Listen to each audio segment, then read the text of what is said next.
Welcome to McPlum, simple solutions served daily. You start by preparing the AirPods and your laptop so pairing is immediate. Put the AirPods Pro 3 in their case and ensure the case has charge. Keep the lid closed briefly. Open Bluetooth on your laptop now. Use Windows Settings Bluetooth or Mac System Settings Bluetooth so the system is ready to discover.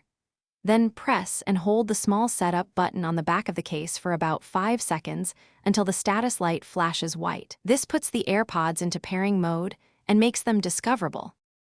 Once the AirPods are in pairing mode, switch to your laptop and refresh or scan for new Bluetooth devices so they appear immediately.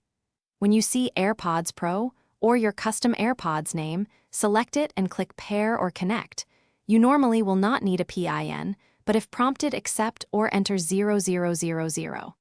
After the connection completes, make sure to set the AirPods as the default audio output and input device in your sound settings so apps use them automatically. This ensures finish by testing audio playback and the microphone in a quick call or by using the sound control panel. Make sure volume levels are appropriate. If the AirPods don't appear, reset them by holding the setup button for about 15 seconds until the light flashes amber then white, then repeat pairing. If connection issues persist, update Bluetooth drivers on Windows or toggle Bluetooth or restart your Mac. These steps resolve most driver or cache issues and re-establish a clean pairing session quickly. Thanks for watching. Stay juicy and subscribe.